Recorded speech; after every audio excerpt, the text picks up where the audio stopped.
BTech, BBA మరియు MBA కోర్సులు 15+ years experience ఫ్యాకల్టీతో పాటు placement guarantee. Kishkinda university, Ballari. నమస్కారం, మీరు చూస్తుంది సుమన్ టీవీ. నేను మీ కీర్తి. జూన్ 14వ తేదీ సంకటహర చతుర్థి. పేర్లోనే ఉంది సంకటాలను హరించే రోజు అని. మరి ఎలాంటి రెమెడీస్ పాటించాలి, ఎలాంటి నియమాలు పాటిస్తే మన సంకటాలు హరించబడతాయో మనకు తెలియజేయడానికి ప్రముఖ ఆస్ట్రాలజర్ బ్రహ్మశ్రీ నందిబట్ల శ్రీహరి శర్మ గురుగారు ఉన్నారు. నమస్తే గురుగారు.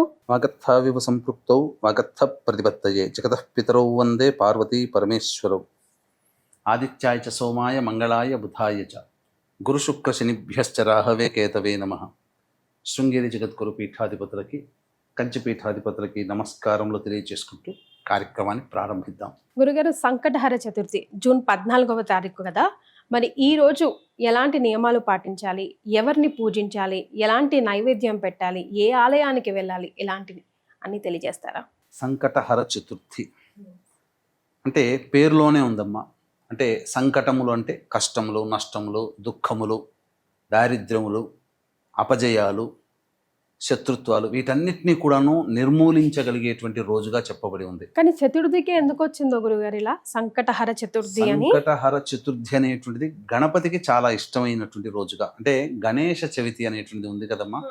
అది 2 రకాలుగా ఉంటుంది. సంకష్టహర చతుర్థి, వరద చతుర్థి. వరద చతుర్థి మాత్రము వినాయక చవితిగా మనం జరుపుకునేటువంటిది భాద్రపద శుద్ధ చవితి. ఇక ఆ చవితి దారభిత మిగతా చవితులన్నీ కూడాను, అనగా పౌర్ణమి వెళ్ళిన తరువాత వచ్చే కృష్ణపక్షంలో వచ్చే చవితిని మనం ఈ యొక్క సంకష్టహర చతుర్థిగా ఉంటుంది. అయితే చాలామందికి ఇక్కడ కన్ఫ్యూజన్ ఉంటుందమ్మా. ఉదయం పూటనేమో తదియ ఉంటుంది, సాయంకాలం పూట చవితి ఉంటుంది. తదియ ఉన్న రోజున సంకష్టహర చతుర్థి అంటున్నారేంటి? తెల్లవారి నెక్స్ట్ డే కదా చతుర్థి, సూర్యోదయానికి ఉంది, అది కదా చేసుకోవాలంటే ఇక్కడ శాస్త్ర ప్రకారం ఏంటంటే ప్రదోషకాల సమయం వరకు ఉపవాస నియమాన్ని, దైవచింతనని, గణపతి యొక్క దైవచింతనని ప్రార్థిస్తూ ఆరాధిస్తూ నియమంగా ఉంటూ ప్రదోషకాల సమయానికి చతుర్థి తిథి ఉన్న రోజునే సంకష్టహర చతుర్థిగా మనం తీసుకుంటాము. కాబట్టి ఇక్కడ చాలా మందికి ఆ విషయంలో కన్ఫ్యూజన్ ఉంటుంది. తదియ కదా ఉదయం, తదియే చెప్పుకోవాలి కదా, సంకష్టహర చతుర్థి ఎలా వస్తుంది అని చెప్పి. పైగా మనకున్నటువంటి శివరాత్రి తీసుకోవచ్చు, ఏకాదశి తీసుకోవచ్చు, ఇవన్నీ ఉపవాస నియమాన్ని పాటిస్తూ చేసేటువంటి వ్రతాలు. ఆ కోవలోకి చెందిందే ఈ యొక్క సంకష్టహర చతుర్థి. ఇది కూడా ఉపవాస నియమాన్ని పాటిస్తూ శివరాత్రి రోజున కూడా సూర్యాస్తమయం అనగా ప్రదోషకాల సమయం నుంచే పూజా విధానం లెక్క, సూర్యోదయం నుంచి కాదు.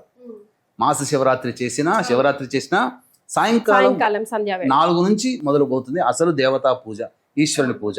ఏకాదశి కూడా అంతే, ఉదయమంతా ఉపవాసం ఉండి ఆ రోజున చేస్తారు. శివరాత్రికి ఉపవాసం ఉంటారు. అలాంటిదే ఉపవాసంతో కూడుకున్న నియమంగా ఉండేటువంటి వ్రతము, ఏకాదశితో సమానమైనటువంటి ఫలితాలను ఇచ్చేటువంటి వ్రతము ఈ యొక్క సంకష్టహర చతుర్థి. అసలు ఉప్పు కూడా తినకుండా చేయాలంట కదా గురుగారు నియమంగా. ఎందుకనంటే ఏకాదశి తిథికి మోక్షాన్ని ప్రసాదించేదైతే, ఈ కలియుగంలో మనము పడేటువంటి బాధలకి, కష్ట నష్టాల్ని పూర్తిగా తుదముట్టించేటువంటి, భస్మీపటలం చేసేటువంటి శక్తి ఈ యొక్క సంకష్టహర చతుర్థి రోజున ఉంది. మరి వినాయకుడికి ఎలాంటి ఆరాధన చేస్తే మనం ఇందులో నుంచి బయటపడొచ్చు అంటారు గురుగారు? తప్పకుండా ఆ రోజున మనం చూసుకున్నట్లయితే ఈ యొక్క జూన్ నెలలో 14వ తారీఖు రోజున ప్రారంభమవుతుంది. చేయాల్సిందల్లా కూడా చక్కగా ఉదయాన్నే లేచి కాలకృత్యాదులన్నీ తీర్చుకొని చక్కగా గణపతి యొక్క చిత్రపటాన్ని పెట్టుకొని చక్కగా ఎర్రటి వస్త్రము కానీ లేదా తెలుపు వస్త్రం కానీ ఆ చిత్రపటం దగ్గర పెట్టి చక్కగా ఒక 3 పిడికిళ్ళు ఆ యొక్క స్వామి దగ్గర పెట్టి చక్కగా 3 పిడికిళ్ళ బియ్యం పెట్టి ఆ మూటను అక్కడ కట్టాలి.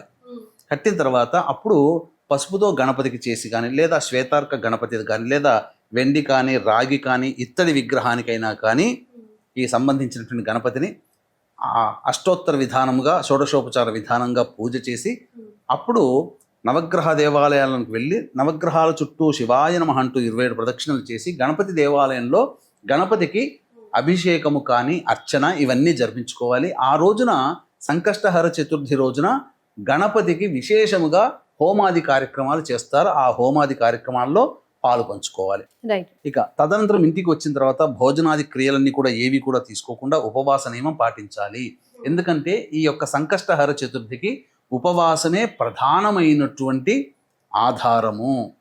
కాబట్టి ఈ యొక్క ఉపవాస నియమాన్ని పాటిస్తూ ప్రదోషకాల సమయం వరకు వేచి ఉండి అప్పుడు చంద్రుని దర్శనం చేసుకొని మళ్ళీ ఆ స్వామి దగ్గరికి వెళ్ళి మళ్ళీ ఆ గణపతి దగ్గర ఎక్కడైతే మనం పీట పెట్టుకొని పూజ చేసామో ఆ స్వామి దగ్గరికి వెళ్ళి అక్కడ మళ్ళీ షోడశోపచార విధానంగా పూజ చేసి అప్పుడు ఆ స్వామికి దగ్గర పెట్టిన 3 పిడికిళ్ళ బియ్యము మరియు కొంత బెల్లం కూడా పెడతాం. అప్పుడు వాటితో ఆవు పాలతో ఆ పాయసాన్నము తయారు చేసి ఆ యొక్క పాయసానాన్ని ఆ వినాయకుడికి నివేదన చేసి ప్రసాదంగా తీసుకుని ఉండి ఆ రోజంతా కూడా గణేశ నామస్మరణ చేసుకుంటున్నటువంటి వాళ్ళకి మళ్ళీ తిరిగి తెల్లవారి లేవగానే కాలకృత్యాదులు తీర్చుకొని మళ్ళీ ఒకసారి గణపతి గుడికి వెళ్ళి నమస్కారం చేసుకొని నా కష్టములు తీరాలి, నీ వ్రతాన్ని చాలా భక్తి నిష్ఠలతో ఆరాధించాను గణేశ, నాకు నా సంకల్పాన్ని నెరవేర్చు చాలు, ఇదే నాకు ఈ జీవితానికని ఒక్కసారి నమస్కారం చేసుకొని కనుక వస్తే ఖచ్చితంగా తిరిగి వచ్చే సంకష్టహర చతుర్థి లోపల వాళ్ళ యొక్క కోరిక నెరవేరుతుంది. అంటే ఏదో సినిమాల్లో జై పాతాళ భైరవి అనగానే రాజమహల్లు డబ్బు ఇట్లా కాదు. మన కోరిక ధర్మబద్ధంగా ఉండి మన నిజాయితీగా ఉన్నప్పుడు అడ్డుపడేటువంటి యొక్క రాక్షస ప్రభావం ఏదైతే ఉంటుందో అది తొలగిపోతుంది. మనం అనుకున్న పని సజావుగా చక్కటి మార్గంలో మనకు పూర్తి అవుతుంది. లేదా ఎవరైనా ఒక వ్యక్తి మనకు అందుబాటులోకి వచ్చి సహాయం చేసి మనకు వెళతాడు. తద్వారా మనము చాలా ఏదో పెద్దగా అనుకున్నటువంటిది అతి కొద్ది ప్రయత్నంతోనే మన పని పూర్తిగా సుఖవంతమవుతుందని చెప్పవచ్చు. రైట్ గురుగారు, ఎలాగో గణపతి వారి గురించి మనం మాట్లాడుతున్నాం కాబట్టి కొన్ని కమెంట్స్ వచ్చున్నాయి గురుగారు. వారు ఏం అడుగుతున్నారంటే, లక్ష్మీనారాయణ గారు, విఘ్నేశ్వరుడికి బియ్యం కట్టవచ్చా?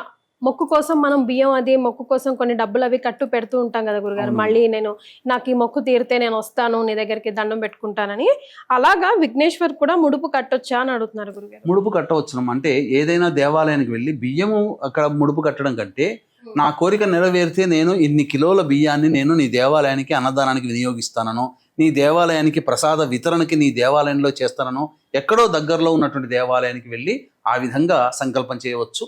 ప్రధానంగా పెద్ద పెద్ద దేవాలయాలని, కాణిపాకం లాంటి దేవాలయాలు మీ యొక్క సంకల్పము మీకు భగవంతుడు ఇంకా గొప్పగా శక్తిస్తే చక్కగా ఆ దేవాలయంలోనైనా కానీ వితరణ చేయవచ్చు. గురుగారు, సీతాలక్ష్మి గారు అడుగుతున్నారు, గరికకి వినాయకుడికి ఉన్న సంబంధం ఏమిటి అని.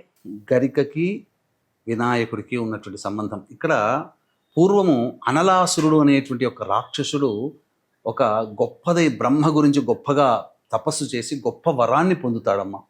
ఏం వరం పొందుతాడంటే, నేనున్న చోటంతా కూడా భస్మీపటలమైపోవాలి అని కోరుకుంటాడు. అంటే అగ్ని కంటే గొప్పవాడిగా కావాలి అని చెప్పి. అందుకని ఆ అనలాసుడు వస్తున్నాడు అని అంటే మొత్తం ఇంద్రాది దేవతలందరూ భయపడేవాళ్ళు. స్వర్గం ఎక్కడ తగలబడిపోతుందో, ఏ రాజులు కూడా ఉండేవాళ్ళు కారు, భయకంపితులు అయ్యేవారు, అందరూ దాసోహం అనేవాళ్ళు. ఇటువంటి అతి భయంకరమైనటువంటి ఇలాంటి స్థితి వచ్చినప్పుడు అందరూ కూడా పరమేశ్వరుణ్ణి అందరూ కూడా అడిగితే, విఘ్నాలకి వినాయకుడు, మీరందరూ మీ పనులు కావాలని వచ్చారు కదా, ఆ పనే పూర్తి కాకుండా అనలాసురుడు ఇబ్బంది పెడుతున్నాడు కాబట్టి విఘ్నాలకి అధిపతి అయినటువంటి వినాయకుడు ఉన్నాడు, ఆయన మాత్రమే యొక్క అనలాసుర సంహారం చేయగలుగుతాడని చెప్పగా అందరూ కూడా వినాయకుడిని ప్రార్థిస్తే యుద్ధం చేయడానికి వెళ్తాడు. యుద్ధం చేస్తాడు. ఎంతైనా కానీ, ఎన్ని రోజులైనా కానీ యుద్ధం ఆగట్లేదు. చివరికి తన దేహాన్ని చాలా గొప్పగా పెంచుతాడు.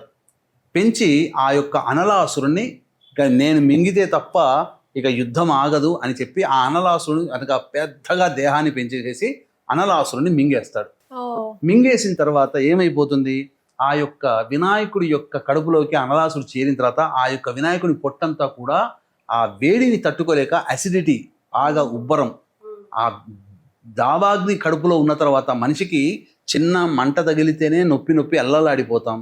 మరి బ్రహ్మవర ప్రసాదము పొందినటువంటి అనలాసురుడు ఆ వరప్రభావం చేత వినాయకుని పొట్టంతా కూడా వేడితో రగిలిపోతుంటుంటే దేవవైద్యులు ఎంతోమంది ఎన్నో రకాలుగా చెప్పినప్పటికీ, ఎన్ని వైద్యాలు చేసినప్పటికీ ఆ వేడి తగ్గట్లేదు, తాపము తగ్గట్లేదు. అంతటా పార్వతీదేవి తన కొడుకు అవస్థ చూసి గరికతో ఆ సప్తర్షులందరూ కూడా ఆలోచన చేసి గరికతో పూజ చేయండి అని చెప్పి గరికని పెట్టండి అనగానే అక్కడ ఉన్నటువంటి గరికనంతా తీసుకొని వచ్చి కట్టలుగా తీసుకొని వచ్చి అప్పుడు ఆ వినాయకుడి యొక్క బొజ్జ చుట్టూ పెట్టేసేసరికి ఆ తాపాన్ని ఆ గరిక లాగేసేసి, అందుకని అప్పటి నుంచి వినాయకుడికి గరికంటే చాలా ఇష్టమైపోయింది.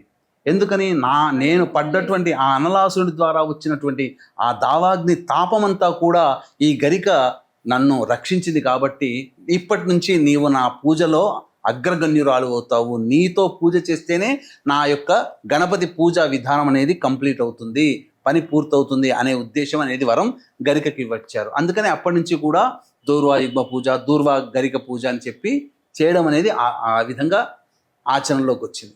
రైట్. గురుగారు, సుబ్బరాజు గారు అడుగుతున్నారు, వినాయకుడికి ఇష్టమైన నైవేద్యం ఏంటి? మోదకాలని వినాయక చవితి రోజే పెట్టొచ్చా, మామూలు ఖాళీ సమయాల్లో ఎప్పుడైనా చేసి పెట్టొచ్చా? మోదకాలు అనేటువంటిది వినాయక చవితి ఈ యొక్క సంబంధించినటువంటి సంకష్టహర చతుర్థి, విశేషముగా 1,00,000 మోదకాలతో హోమాది కార్యక్రమాలు చేసిన వాళ్ళు కూడా ఉన్నారు. 1000 మోదకాలతో చేసిన వాళ్ళు ఉన్నారు. 108 మోదకాలతో పూజ చేసినటువంటి వాళ్ళు, హోమం చేసినటువంటి వాళ్ళు కూడా ఉన్నారు.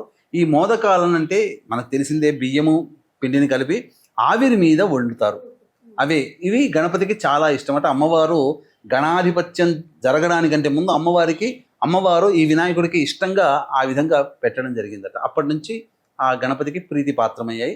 ఎప్పుడైనా కానీ భక్తి కలిగితే ఆ విధంగా చేసుకోవచ్చు అమ్మ.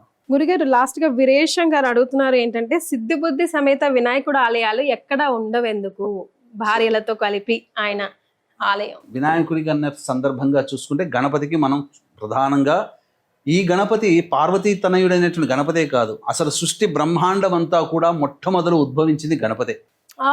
ఆ తర్వాతనే ఈ సృష్టి అంతా కూడా ప్రారంభమైంది. ఇప్పుడు మనం పూజించే గణపతి కంటే అనేక రూపాలలో ఉండే గణపతులు కూడా ఉన్నారు. ఈ సిద్ధి బుద్ధి అనంటే ఇదేంటనంటే, ప్రధానంగా గణపతి అంటే ఏంటి? ఈ యొక్క గణపతి ఉపాసన ద్వారా కుండలిని శక్తి జాగృతమవుతుంది. అంటే మూలాధార చక్రం నుంచి ప్రారంభమవుతుంది. అనగా సిద్ధించడము, బుద్ధి జ్ఞానము కలగడం, ఇవన్నీ కూడా ఆయన యొక్క సంకేతములుగా చెప్పబడుతూ ఆయనలో ఉండేటువంటివి అనే భావంతో ఆయన భార్యలు, అంటే ఆయన ఉన్నాడు అంటే ఆయనతో పాటు ఆయన భార్యలు కూడా ఉంటారు కదా. గణపతి యొక్క అనుగ్రహం కలిగిందంటే సిద్ధి కలుగుతుంది, బుద్ధి జ్ఞానం. బుద్ధి అంటే ఇక్కడ జ్ఞానం, అందరూ మోక్షాన్ని కోరుకుంటారు. మోక్షానికి సంబంధించినటువంటి బ్రహ్మ జ్ఞానాన్ని ఆ యొక్క గణపతి ఇస్తాడు. ఎందుకంటే బ్రహ్మకి ఉపదేశం చేసిన వాడు గణపతి. అటువంటి బ్రహ్మ జ్ఞానాన్ని గణపతి ద్వారా తెలుసుకున్నది కాబట్టే బుద్ధి అంటే ఇక్కడ బ్రహ్మ జ్ఞానం అని అర్థం. సిద్ధి అంటే సకల కార్యసిద్ధి, అన్ని విధాలుగా అనుకూలత, ఇవన్నీ గణపతి ఉపాసన ద్వారా వస్తుంది. అందుకే ఒక్కొక్క యుగానికి కొన్ని దేవతలు అనేటువంటివి ప్రధానంగా ఆ యుగానికి శుభఫల ప్రదాతలో అని చెప్పడం జరిగింది. ఈ యొక్క కలియుగానికి మాత్రం కలియుగే చండీ వినాయకో కాలభైరవ. చండీ దేవత, వినాయకుడు, కాలభైరవుడు, ఈ ముగ్గురు కూడా అతి శీఘ్ర ఫలప్రదాతలు. అందుకనే ఈ కలియుగంలో మనం ఎవరిని పూజించినా పూజించకపోయినా మనకంటూ మన పనులు జరగాలి, మనకు అన్ని దేవతానుగ్రహం కలగాలి అంటే ఈ చండీ, కాలభైరవుడు, వినాయకుని యొక్క పూజ ఖచ్చితంగా చేసుకోవాల్సిందే. గురుగారు, పావని గారు అడుగుతున్నారు, ఇది ఎలాగో స్కూల్ కాలేజీలు స్టార్ట్ అయ్యే సీజన్ కాబట్టి పిల్లలు ఏ మంత్రం వినాయకుడికి సంబంధించి పఠిస్తే విద్యాబుద్ధి జ్ఞానం సిద్ధిస్తుంది అని? ప్రధానంగా గణపతి అంటేనే కుదురుగా ఉండేటువంటి స్థితిని కల్పిస్తాడు అని అర్థం. కేతువుకి అధిష్టాన దేవత గణపతి. మిగతా గ్రహాలన్నీ కూడా ఒక్కొక్క రంగుని చూపిస్తే కేతువు మాత్రం చీటీ బట్ట అంటారు, అంటే మల్టిపుల్ కలర్స్ అని అర్థం. కాబట్టి ఒక కేతువు ఏ వ్యక్తి జాతకంలో అయితే కేతువు శుభస్థానాల్లో ఉండకుండా జన్మించిన లగ్నానికి అశుభగ్రహం అవుతుందో, జన్మించిన లగ్నానికి మిత్రగ్రహమైనప్పటికీ కేతువు, ఆ కేతువు బలహీనుడైపోయి ఉంటే ఆ యొక్క వ్యక్తి యొక్క జీవితం ఎలా ఉంటుందంటే నిర్ణయ శక్తి సరిగ్గా ఉండదు, ఏకాగ్రత ముఖ్యంగా ఉండదు. కాబట్టి పిల్లల్లో కావాల్సినటువంటిది ఏంటిది? ఏకాగ్రత. కాబట్టి 10వ తరగతి కాదు, డిగ్రీ PhD చేసేటువంటి వాళ్ళకి కూడా ఈ గణపతి యొక్క అనుగ్రహం కావాల్సిందే. అందుకనే ఎవరైనా కానీ ఓం గం గణపతయే నమః ఈ యొక్క నామాన్ని జపిస్తూ లేదా గణపతి అష్టోత్తరాన్ని ప్రతిరోజు కూడా చదువుకుంటూ ఉంటుంటే ఏకాగ్రత, బుద్ధి కుశలత పెరుగుతుంది అని చెప్పవచ్చు. గురుగారు, ఎలాగో మూఢ్యమిలో మనం ఉన్నాం కాబట్టి ఏవైనా ఇంపార్టెంట్ పనులు మనం పోస్ట్ పోన్ చేసుకోలేని పనులు, కానీ మనసులో ఎక్కడో ఉంటుంది మూఢమి, చేసుకోవచ్చో చేసుకోకూడదో, అవుతుందో అవ్వదో, కానీ ఇప్పుడు లేకపోతే నాకు ఇంకా ముహూర్తాలు లేవు, ఇంకా రావేమో అంత టైం. ఇప్పుడు ఫర్ ఎగ్జాంపుల్ ఏదైనా షాప్ ఓపెనింగ్ చేయాలి అనుకోండి, ఇంకా దాన్ని పోస్ట్ పోన్ చేస్తూ ఉండలేం కదా. అట్లాంటి టైంలో వచ్చిన టైంలో కూడా చేయాల్సి వస్తే ఆ గణపయ్యని దండం పెట్టుకొని మొదలు పెట్టొచ్చా? వాస్తవానికి 99% వరకు కూడా వ్యాపారము అనేటువంటిది ప్రారంభించకుండా ఉండడమే మంచిది మూఢమిలో. ఎందుకంటే ఆల్రెడీ మనము పౌర్ణమికి వచ్చేసేసాం. 15వ తారీఖు, 15 రోజులు అవతల ఇంకా 4-5 రోజులు మాత్రమే ఉన్నది. కాబట్టి కొంచెం వెయిట్ చేస్తే తప్పులేదు. మంచి రోజులు శ్రావణ మాసంలోకి వస్తాయి. అయితే ఇక్కడ మీరు అడిగిన దానికి ఒక ఉజ్జాయింపుగా చెప్తాను. ఈ యొక్క సంకష్టహర చతుర్థి ఉంది కదమ్మా, ఈ యొక్క సంకష్టహర చతుర్థిని 21 వారాలు కానీ, 27 వారాలు కానీ, 21 కానీ, 18 కానీ, 16 కానీ, అలాగే 11 కానీ, 9 కానీ, 7, 5, 3 లేదా ఒక్కసారైనా కానీ చేసుకుంటుంటారు. ఇంతకు ముందు గనక ఈ యొక్క సంకష్టహర చతుర్థి వ్రతాన్ని పట్టి ఉండి చేసుకోవాలనుకుంటే మళ్ళీ ఇప్పుడు మూఢమిలో వస్తుంది ఈ యొక్క సంకష్టహర చతుర్థి, చేసుకోవచ్చు. కానీ అనుమానం లేదు దానికి. ఇప్పుడు మన ఈ సంబంధించినటువంటి ఈ యొక్క ప్రసారం అంతా కూడా చూసి సంతోషంగా ఉండి నేను కూడా చేసుకుంటే బాగుండని చెప్పి కొత్తగా మొదలు పెడతారు కదా, అది మాత్రం చేయకూడదు. ఓ కొత్తగా మొదలు పెట్టేటువంటి వ్రతాలు ఏవి కూడా ఈ యొక్క మూఢమిలో పనికిరావు. రైట్. కాబట్టి దీన్ని దృష్టిలో పెట్టుకొని మళ్ళీ నెక్స్ట్ మాసం ఆషాఢ మాసంలో వచ్చే సంకష్టహర చతుర్థికి చేసుకోండి, మరి తప్పులేదు. ఇప్పుడు ఏం చేయొచ్చు అంటారు? గణపతికి నమస్కారం గుడికి చేసుకుంటే వెళ్ళేసి చాలమ్మా. సరిపోతుంది. ఇక్కడ సంబంధించినటువంటిది ఆ కోరిక కలగడమే ఆ గణపతి యొక్క అనుగ్రహం కలిగినట్టు.